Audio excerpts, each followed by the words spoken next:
Semuanya kembali lagi di Anatomy Lab. Thanksgiving sudah sebentar lagi, jadi video hari ini kita akan berbicara tentang tantangan yang akan dihadapi oleh lambung kecil kita yang malang. Seberapa banyak makanan yang bisa ditampung oleh lambung, dan ketika makanan sudah masuk, apa yang dilakukan oleh lambung pada makanan itu. Kita juga akan membahas tentang kebohongan yang semua anak-anak lakukan tentang sakit perut selama bertahun-tahun. Kita akan membahas juga kenapa lambung kita tidak memakan lambung itu sendiri dengan asam yang diproduksinya. Kita bahas sebentar lagi.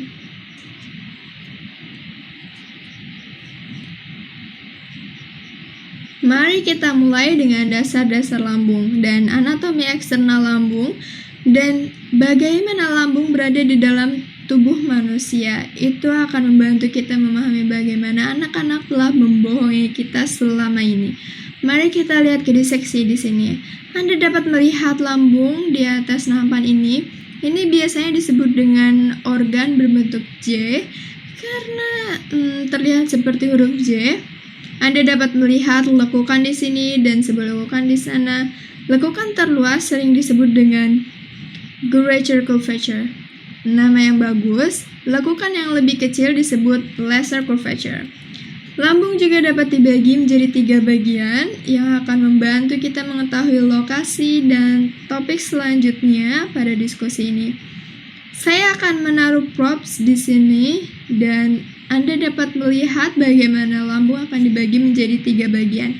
Bagian yang pertama ini bisa disebut dengan fundus lambung. Bagian tengah yang lebih besar disebut dengan badan lambung. Dan bagian yang terakhir, daerah pyloric atau pylorus. Ada sebuah sphincter yang sangat penting di dalam pylorus atau pyloric, dan itu ada di sini, disebut pyloric sphincter. Anda dapat melihatnya dengan mata telanjang karena otot-otot halus sangat kuat di sana. Sphincters yang sangat kuat hanya akan membiarkan makanan paling kecil melaluinya. Akan kita bahas nanti, tapi yang pertama kita bahas tentang lokasi. Lambung berada di kiri atas kuadran pada abdomen. Jika kita lihat Jeffrey di sini, Anda dapat melihat bahwa lambung akan berada sedikit di bawah tulang rusuk sebelah kiri, dan itu akan menjadi sekitar sini ke sini. Tukikan lambung di mana pyloric atau pylorus akan lebih keluar dari tulang rusuk. Jadi daerah ini. Jadi Anda memilikinya beberapa di bawah tulang rusuk. Sebagian menukik ke garis tengah. Jika Anda lihat pada diseksi mayat di sini, Anda dapat lihat kembali lambungnya di sini. Dan ini adalah rusuk yang saya sentuh.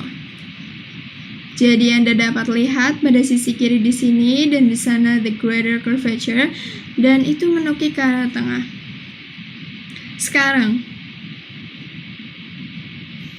apa kalian merasa sedikit dibohongi oleh anak kecil?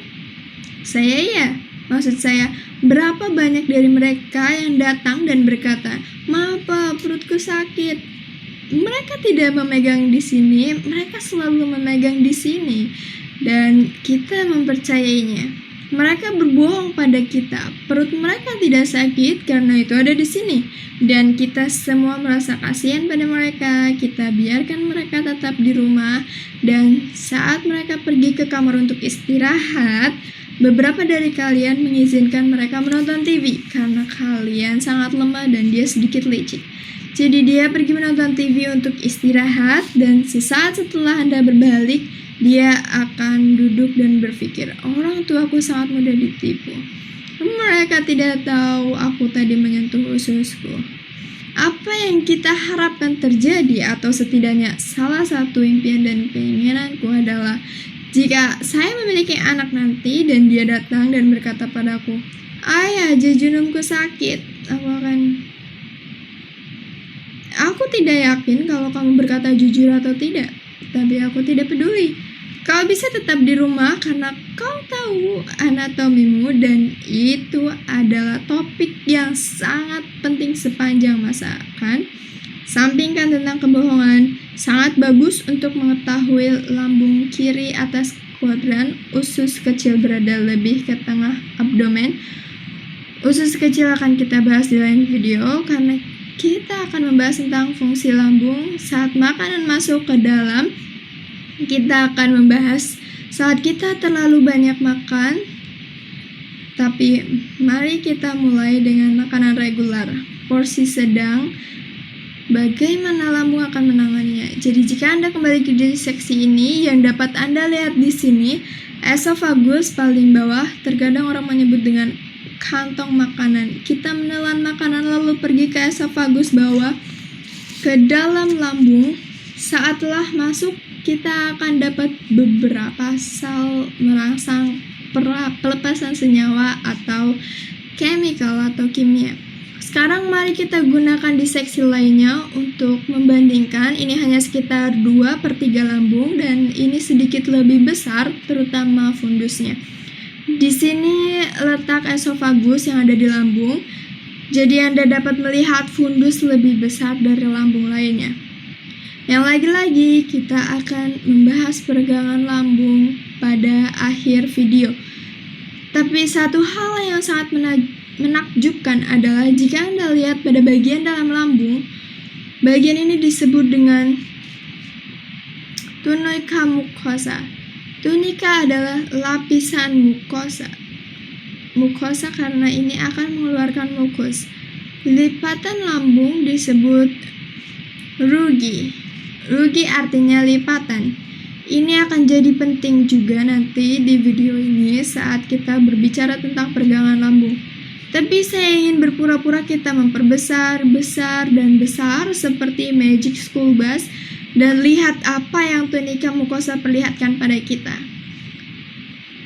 Jika kita lihat tunika mukosa pada mikroskop, kita akan lihat beberapa jenis sel penting yang mengeluarkan zat. Kita akan bahas 3 jenis sel. Ada sel Schiff, sel parietal, dan sel mukus. Sel Schiff mengeluarkan 2 zat penting seperti pepsinogen dan lipase lambung. Pepsinogen mengubah pepsin dengan asam lambung, kemudian ini membantu memecah ikatan peptida yang akan memecah protein. Lipase lambung membantu memecah lemak. Jadi kita punya pengeluaran itu oleh sel Schiff. Tapi saya juga menyebutkan sel parietal, itu juga mengeluarkan 2 zat penting. Sel parietal mengeluarkan faktor intrinsik dan asam hidroklorik. Faktor intrinsik dibutuhkan untuk menyerap vitamin B12, vitamin yang sangat penting yang kita bahas di video lain. Asam hidroklorik membantu mengubah protein, jadi ini akan membantu menyokong pencernaan. Kita juga bisa lihat bahwa itu akan membunuh bakteri patogen dan beberapa virus yang tidak suka pH 2. Dan itu hanya akan melenyapkan hal tersebut. Kita akan berpikir tentang pemikiran lain. Bagaimana asam hidroklorik tidak memakan bungkus lambung kita? Tunica mucosa. Well, itu adalah sel ketiga, sel mukus. Sel mukus mengeluarkan mukus dan itu melapisi seluruh tubuh lambung. Jika kita lihat di area ini, semua bagian dalam lapisan lambung dilapisi mukus. Anda dapat bayangkan kulit lambung dilapisi mukus dengan asam di atas. Dan itu membantu untuk menghentikan asam untuk menghancurkan lambung atau menyebabkan masalah. Jika Anda meminum obat yang mukus bawah produksi yakni ibuprofen dan Advil berkontribusi, Anda dapat membuat mukus sedikit lebih tipis dan asam akan mengiritasi lambung. Kita dapat lihat bahwa lambung melapisi makanan di zat-zat seperti